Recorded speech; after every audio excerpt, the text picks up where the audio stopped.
there's no conversation after that. They don't want to talk to you no more. They don't want to do nothing. They don't want to hang out with you because you're not what they want you to be. And I am who I am.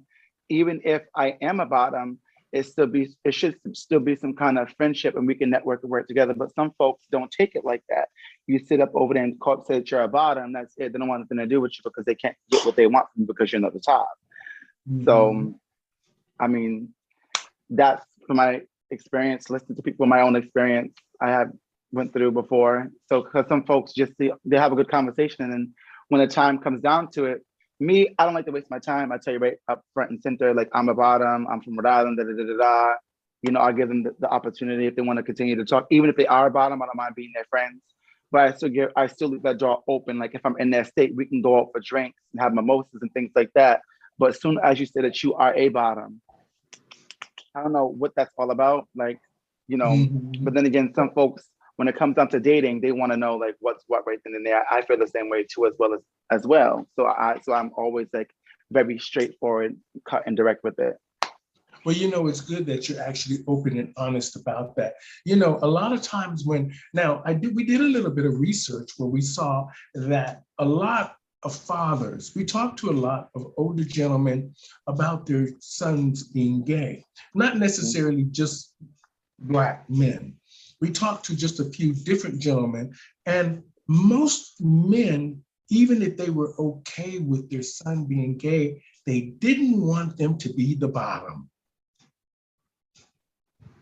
And this was kind of shocking to us because when I asked this one older Black man, why wouldn't you want your son to be the bottom? He says, because he's the sissy. Like you said earlier, he's the weak one. He's the frail.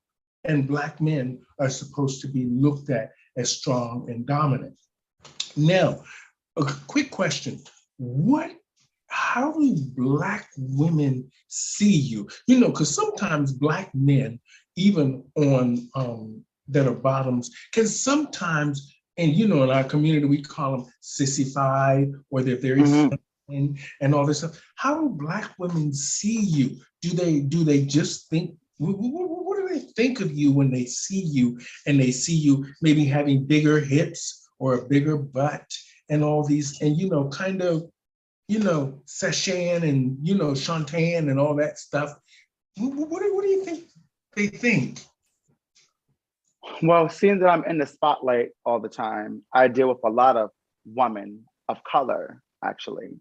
When I see my sisters, my Black people, my sisters and my brothers, but when I see my Black sisters out, we praise each other, we compliment each other. We tell each other how handsome, how beautiful you are. That's what we do over here. We do that. We uplift each other. It's never a competition about whose ass is bigger.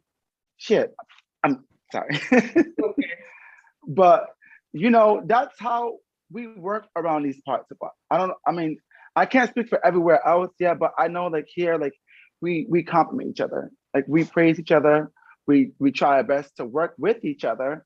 Like I just left that business meeting, like I was interested in the African jewelry and stuff like that. So we try to work with each other. And I never had that case when it comes to Black women over here because we always seem to praise each other all the time.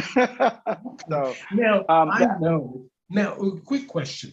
Now I know that you run into some opposition with DL men, I do and that. heterosexual men, and how do you cope with that?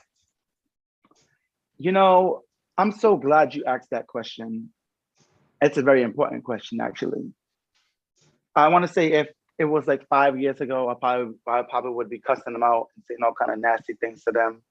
But being age 31, I don't have that type of energy no more. That energy left my spirit.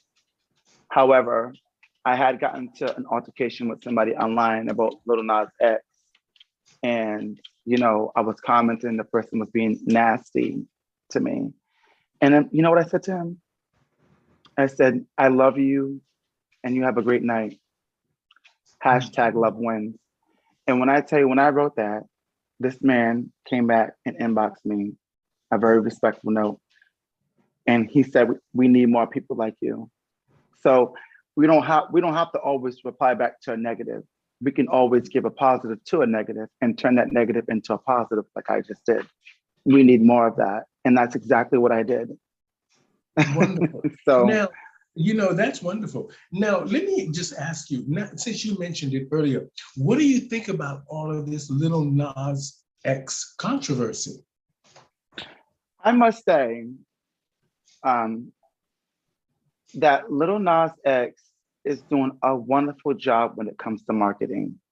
And the reason why I say this is because Little Nas X, I've been watching him. Little Nas X and his team knows exactly what they're doing. They know how to get the people talking. So when people are sitting up over here saying negative things about him, they're still talking about him. They're still mentioning him. When people are talking positive about him, they're still talking about him. So of course they're going to drive those numbers up. So either way, he has everyone talking, and this is why he's number one. He's making it because he has homophobics talking. You have the LGBTQIA plus community talking. Everyone's talking about him, and that's what he's doing, and that's what I'm seeing. You So, know what I like the most about him, and it's mhm, not even because me, I really don't like rapping. I don't dance anymore like I used to, and all this kind of stuff. mm, But what I like most about him is when you watch the stuff that he's doing, you can see that it's not pushed or contrived. It's a natural thing from him. It's probably because he's so conditioned from all the stuff that was taught to him before, and mm, it's irrelevant in this day and time. So I mean, stuff that he was doing with the BDSM stuff and the church stuff and the pregnancy, this usually would have people really up in arms.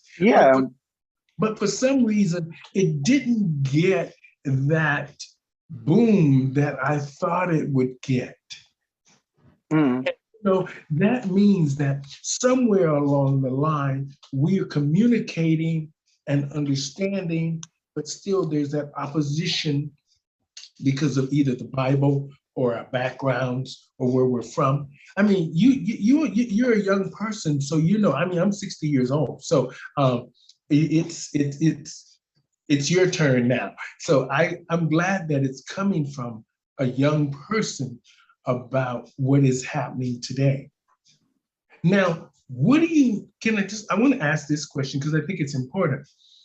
Since the lockdown, and you haven't been able to really hook up because, the bathhouses and all these things are probably shut down now because of the pandemic and all these kinds of things. So what did you do during the pandemic when you were lonely? all I did was really eat and go to work like 80 hours a week, and post like funny content all over my social media. And I kept myself busy because I felt like when I was in the house,